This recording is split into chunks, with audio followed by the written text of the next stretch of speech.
I don't think that we can ever have peace with my family unless the truth is out there. Nostradamus accurately predicted Queen Elizabeth's demise. As he had prophesied 500 years ago, she passed away at the age of 96. However, he made other royal predictions as well. He described a warrior prince who would murder in the mountains to the east. In Afghanistan, Prince Harry killed 25 Taliban terrorists. He described a prince who crossed the water to meet Venus. Meghan Markle, an American actress, was Harry's wife. The prophecy doesn't stop there, though every detail lined up. It claims that Charles won't reign as king for very long. Who will succeed him? Someone who had no desire for the throne. Nostradamus wrote something odd in 1555. He declared that the King of the Isles would be driven out and a person without the royal seal would take his place. It sounded like simply another ambiguous verse at first, but with closer inspection, it takes on a personal quality. He told of a man who was kicked out due to an unaccepted divorce. That is precisely what transpired between Princess Diana and Prince Charles. In the UK, their breakup sparked a frenzy. People turned against Charles, and Nostradamus appeared to be aware that a king would be overthrown by popular ire. He went on to say that someone who never imagined he would be king will succeed him.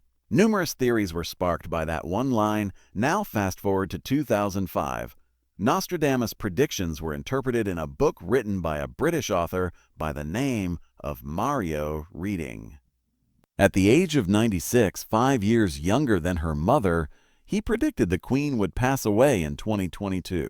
Queen Elizabeth II passed away in September 2022, but people choose to disregard it. As he said, she was precisely 96. As he mentioned, her mother had lived to be 101 years old. Reading's comments appeared prophetic all of a sudden. In less than 2 weeks following the Queen's passing, his book sales jumped from 5 to over 8,000. Unfortunately, Reading died in 2017. Therefore, his most audacious forecast was never realized. What, nevertheless, drew the greatest attention? Reading thought Charles would not hold the throne for very long. A man who never dreamed of becoming king, he pointed back to that statement. That didn't make sense, William. Since birth, William had been preparing for the throne. He was always anticipating it. Harry, though, he left the life of royalty. I never wanted the crown, he said. Reading then made a crazy suggestion. Instead, Harry might become king. King Henry IX would be 38 years old. Didn't seem conceivable.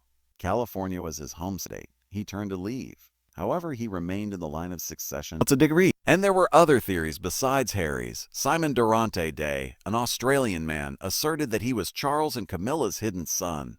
He may be the true unexpected king, according to some.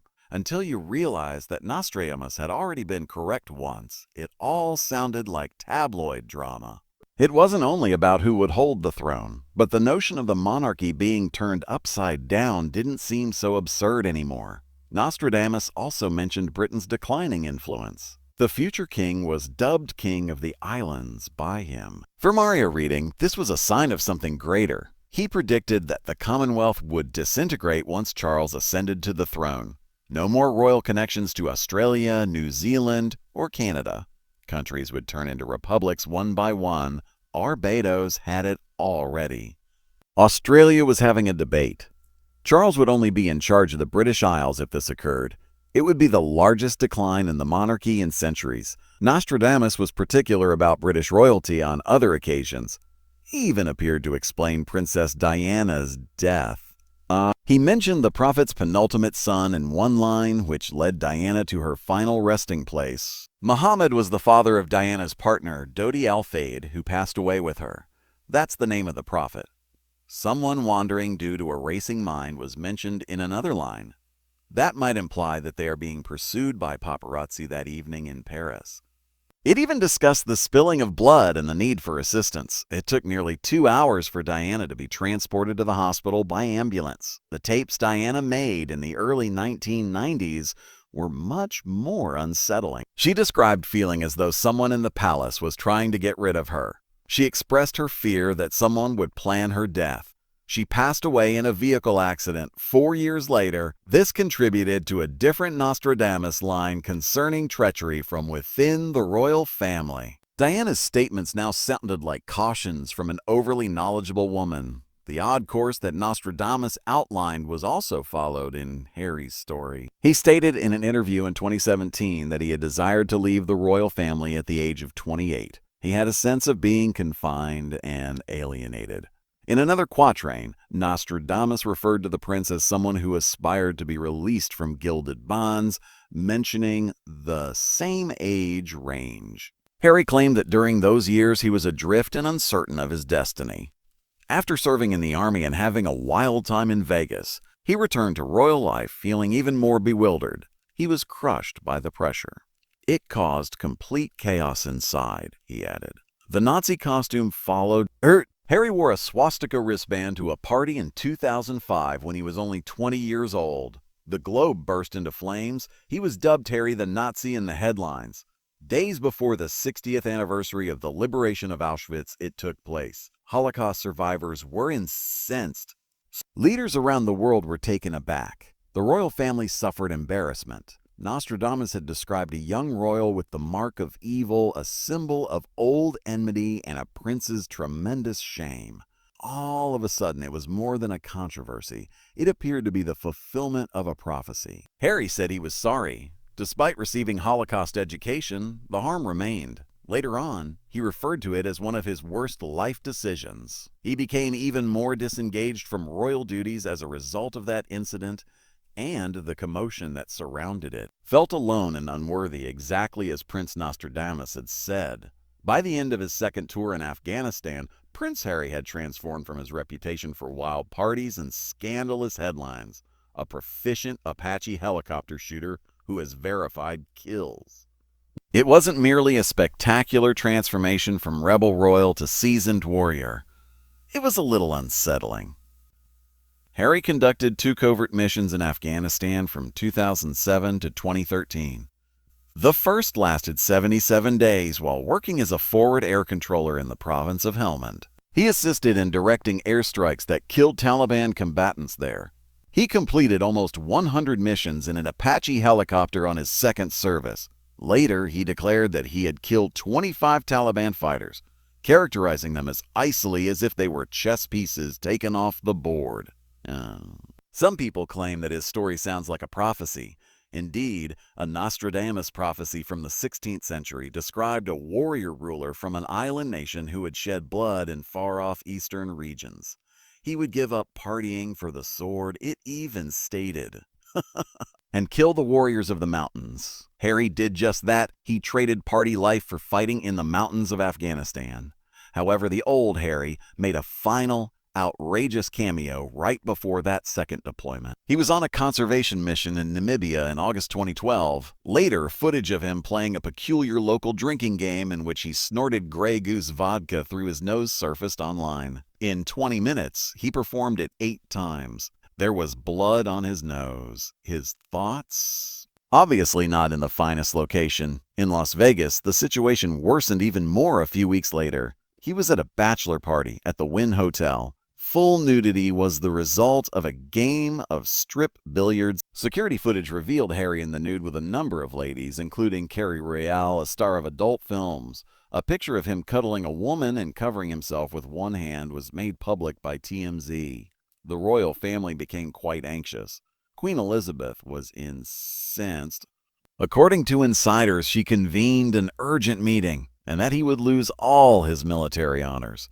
Harry was training to become a lethal pilot in addition to having fun. He trained to fly the Apache A-64D for more than 240 hours in California in 2012.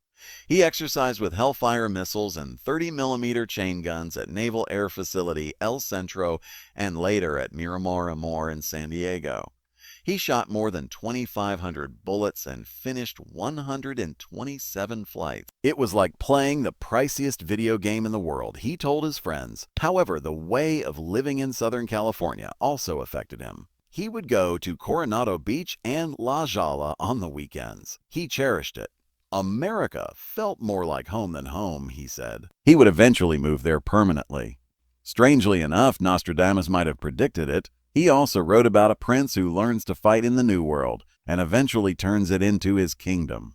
He was almost slain during his time in his time in Afghanistan. 15 Taliban terrorists in U.S. Army uniforms attacked Camp Bastion on September 14, 12.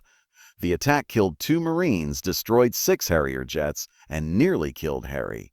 The first rocket fell only 15 meters away from him. He fled to safety as shrapnel ripped through the operations building. They later discovered metal fragments embedded in his body armor. He had been under Taliban surveillance. They intended to either kill him or take him prisoner. Later, Harry claimed to have sensed the heat of death. Escaped unscathed but eternally altered. Another sentence from Nostradamus fits. It tells the story of a prince of royal lineage who fights in distant conflicts and returns permanently altered by the fire of death. Mullah Omar, the Taliban leader, later claimed that the bombing was an attempt by Allah to test the British prince. Harry's life took yet another drastic shift 4 years later. He went on a blind date with Meghan Markle in London in July 2016. He noticed her using a dog-ear filter in a Snapchat video. "Who is that?" he questioned a mutual buddy. Violet von Beestenhall's that friend was employed in public relations. I had first encountered Meghan while she was mingling with the affluent people of London. 76 Dean Street is where the couple first met. Harry arrived half an hour late.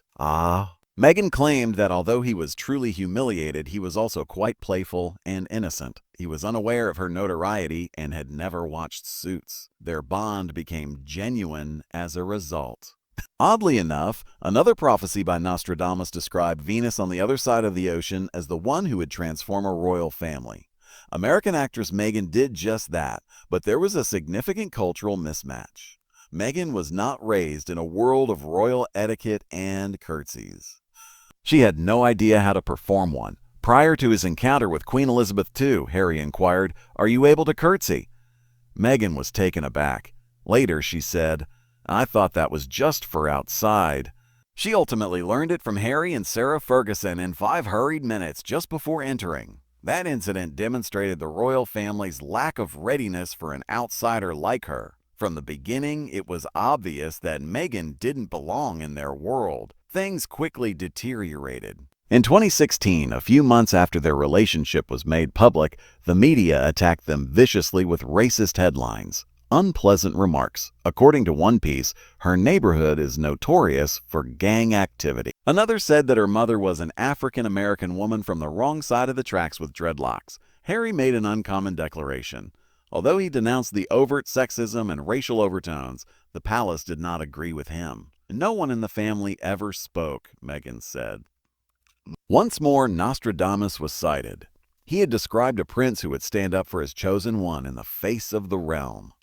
That's exactly what Harry did, and it cost him everything.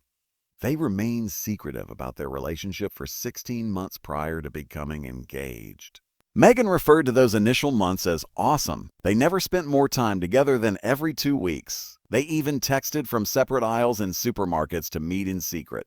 Harry then took Meghan to Botswana a few weeks after they first met. For 5 days, they set up camp beneath the stars. He realized then that she was the one. However, Harry did something that no royal had ever done after the media learned about it. Prior to their engagement, he openly supported Meghan. He didn't care that the palace was astonished. On May 19, 2018, 2 years later, they were married. The price was £32 million. Just security cost £30 million. Drones, snipers, police undercover. Allowed 2640 persons to enter the grounds of Windsor Castle and invited 800 guests. Oprah was present. The Clooneys were too. The world saw Elton John perform. 1.9 billion people watched. Over 29 million Americans. It was larger than Kate and William. Greater than Diana and Charles. During the ceremony, 6.9 million interactions occurred on social media. Something happened on January 8, 2020 that rocked the royal family to its foundation. Meghan Markle and Prince Harry announced on Instagram that they were leaving their positions as senior royal family members. This was not only unexpected, it was explosive. The Queen was unaware of its imminence. Before the post went live, she had just 10 minutes' notice. There was no time for Buckingham Palace to get ready. In a few days, the Queen held emergency meetings in Sandringham. Harry, Prince William, and Prince Charles. It was formally recognized by January 18th. Beginning that spring, Harry and Meghan would forfeit all royal responsibilities, relinquish their HRH titles, and cease receiving public funds. However, something else was going on in private while all of this was taking place in public. In order to become financially independent, Harry and Meghan were already negotiating agreements. They agreed to a 5-year contract with Netflix in September 2020. The estimated value was $100 million. Then in December, they inked a new contract worth up to $25 million, this time with Spotify. Not only were these bargains enormous, but contentious. Their Netflix initiatives took a while to move forward. Only a few of their shows, including Live to lead later that year, Heart of Invictus in 2023, and Harry and Meghan in 2022, were released. Then, in 2023, their Spotify contract fell through. Meghan's podcast only had 12 episodes released. One senior Spotify executive even referred to them as F-in grifters. People began to wonder if they could actually fulfill their promises. The Oprah interview followed. In the United States alone, over 17 million people watched it when it aired on March 7, 2021. Meghan disclosed that a member of the royal family had inquired about the potential skin tone of their son Archie. She also disclosed that while residing at the palace, she had battled suicidal thoughts, as she had requested assistance but was denied it. Harry claimed that his father no longer returned his calls. There was no communication between him and his brother, Prince William. It was like a bomb going off throughout the interview. The royal family's international reputation suffered as a result, particularly on issues like mental health and racism. Meghan needed a place to stay after leaving the royal life. They were no longer getting any money from the family and lacked official security. Tyler Perry took over. He made them an offer of his $18 million Beverly Hills property. It was a huge house. More than 24,000 square feet with gated security around the clock. Oprah assisted in establishing the link. At the time, Harry didn't even know them personally. In June 2020, Harry and Meghan purchased a home in Montecito after spending a few months there. It is currently worth around $30 million, yet it cost $14.65 million back then. Meghan referred to it as her safe haven. It was peaceful, she added, as if they could breathe at last. However, Harry was greatly saddened by losing his military positions. He had fought in Afghanistan, trained as an Apache helicopter pilot, and spent 10 years in the British Army. Nevertheless, he lost all 3 of his honorary military titles in February 2021. In addition, he lost other positions, such as his support of the Rugby Football Union. Even Prince Edward retained his titles after leaving the Marines after 4 months. Harry was no longer permitted to attend royal functions in his uniform. It was the Queen's message. You leave everything behind when you step away from royal duty. That was a profound loss. Harry once claimed that the happiest period of his life was while serving in the army. There's a fresh twist now. Salom, a clairvoyant, claims that Harry feels stuck in California. He believes Harry will quit the United States and the royal life in general. Around the age of 42, he thinks Harry will relocate to a third country, either South Africa or New Zealand. He will discover a new purpose at that point. Salome claims that Harry is enmeshed in family strife, worry, and lawsuits all the time. He foresees a significant security incident for Harry while on a humanitarian trip in Africa between July and September of 2025. That could be the last straw for Harry to abandon his life as it is. However, Harry's friendship with Prince William would be irreparable if he is stuck. William will never forgive Harry, according to Salome. The brothers' relationship is shattered even if Harry makes amends with their father, King Charles. Following the death of their mother, Diana, they were once close and bonded. However, the wounds are too deep following years of public criticism, Harry's memoir Spare, and their Netflix documentary. William won't accept Harry even if he returns to the UK due to a royal health emergency. It is referred to as a permanent split by Salome.